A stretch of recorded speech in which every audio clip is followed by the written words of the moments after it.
Hey loves, and welcome back to my channel. So in today's video we'll do the sewing part of the initial video that I posted.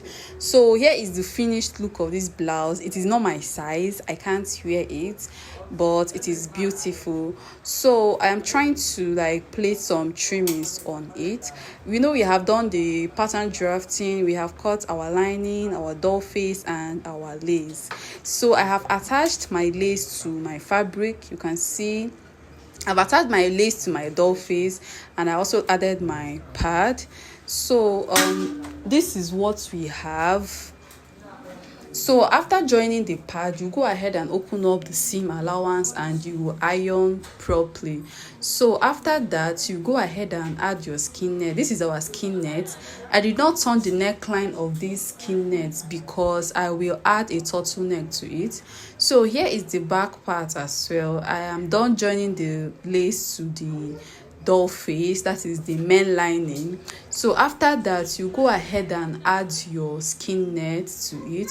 The skin net has a zipper allowance too. We are adding a zipper. So we are adding a zipper to this blouse. So I'll go ahead and add the skin net to the lace part. So this is the sleeve. I added a lining to it because I want the sleeve to have the same color with the blouse itself. So I hemmed the down part of this sleeve and I'll go ahead and shape it. I will use 1 inch and shape my sleeve. So this is the lining for the front as well. Remember, I added a cloth gum. You can use a tissue gum. I added a cloth gum to this lining and I'll go ahead and notch and iron. You will also repeat the same thing to the back. Remember to add a cloth gum or a tissue gum to the back lining.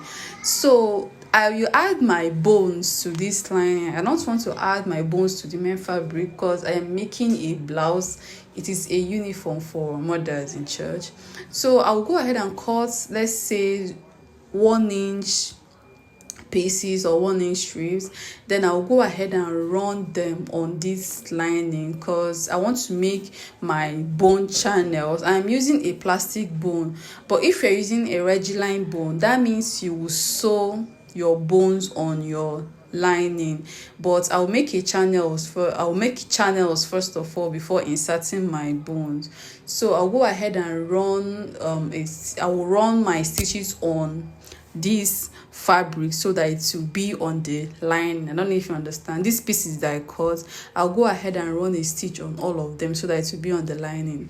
So this is the hard net, though this net that I used is not too hard so that it will not discomfort the person that will wear it. So I'm trying to double this net and then I will cut it out like a sleeve. You can see the way I cut this out. You will give it the sleeve, the normal sleeve shape, because you gather it around the sleeve. It will give volume to this sleeve. It will make the sleeve to have a very nice shape. So I'll go ahead and cut out another one.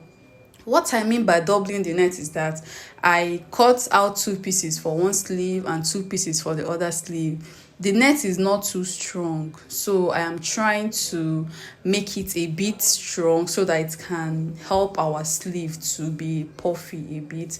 So this is the second net. I'll go ahead and cut the sleeve shape again. So if you are making your slope for the sleeve, it should be pointy so that when you make your gathers, it will give you that puff effect or puffy effect. So after that, this is my lining. I am done making my channels on the lining. You can see what I have right there. You can see the lines on the lining. So right now I'll go ahead and insert my bones. So if you are inserting your bones, you should leave 1/2 inch allowance close to the neckline and 1/2 inch allowance at the hemline, because you will use this 1/2 inch to turn this lining with the fabric. I don't know if you understand. So if you're adding your bones, it should not reach your neckline and it should not reach your hemline as well. So after this, you iron these bones. This is for the front part. You can see how I added my channels for my bones. I'll also go ahead and insert my bones, and that is it. So after doing this, I will turn my front part with the lining. You can see I have joined my skin net to this lining, my yoke. I have joined it to the main fabric. Sorry, I have joined my skin net to the main fabric. Then I'll go ahead and turn it with the lining. You will turn the upper part, you will turn the down part, and you will turn the sides. So around the side, you will leave a small space where you will turn it out from, where you will tuck it out from. After turning the neckline, the down part and everything, you will need to leave a small space where you will tuck the fabric out from. So I am done joining the skin net to the back, the yoke. I'll also go ahead and turn it with the lining. So after turning, you go ahead and iron very well. So here is my sleeve. I am done shaping my sleeve. I shaped with 1 inch, and this is the shape you will get after shaping your sleeve. So I'll keep that aside for now. This is my net. I also ran a stitch on the net. Remember, I cut out two like pairs, like 2 for each sleeve, so I had to hold them down with a stitch so that they will not be shifting from each other. I'll also keep that aside for now. So this is the front part. I am done turning it and I am done ironing. This is the back. You can see the channels for the bones, and I have ironed the bones, so everything is straight now. If you want to iron your bone, just sprinkle water on it and then iron, and the bones will relax. So I'll close my zipper allowance for the back. This is the zipper allowance. Go ahead and close your zipper allowance before taking your body measurements. So here is the back. I will place the front on the back. So after placing it, you will take your bust measurements and your waist measurements. After taking that, you will shape. So I love shaping my bust and my waist before closing my shoulder. If you have been following me for a while now, you will know. So you will take your bust measurements. At the waist, you can reduce your waist measurements by 1 inch or 2 inches, depending on how comfortable the person wants to be. So after that, I'll go ahead and shape. So I am done shaping and I have closed my shoulder. So I want to reduce my shoulder a bit. If your shoulder is 16, you should make it 15. If it is 15, make it 14, so that the puffy part of your sleeve will sit right on top of your shoulder. If your shoulder is wide, the puffy part will be falling off somehow. So after that, you open your zipper allowance. I have opened my zipper allowance. So right now, I'll go ahead and trim off the excess net that I have around the armhole.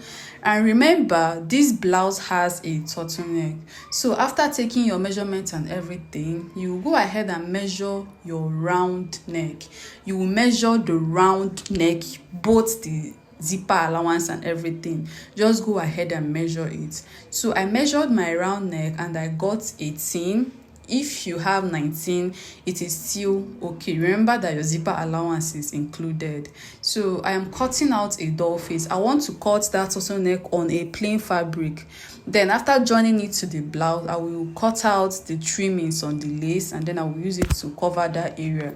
Sewing it together with the lace will be hard for you. So first of all, cut out your turtleneck on a plain fabric, then join it to the blouse before adding your trimming. So I added a hard stay to this turtleneck fabric because I want it to be firm so that it can carry the trimmings very well.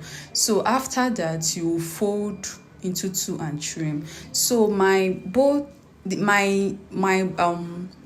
after cutting out my turtleneck, I have 2 inches. So after joining it to the neckline, I had 1.5. Like after joining and everything, the wideness became 1.5 inches. So I'm trying to iron the turtleneck. I want it to be flat. So right now, I'll go ahead and add my sleeve. So I'll go ahead and fix the sleeve first of all before fixing that hard net that I cut out. You guys saw the hard net. So first of all, join your sleeve. Then after joining your sleeve, you can see I have joined my sleeve and I gathered the excess around the shoulder.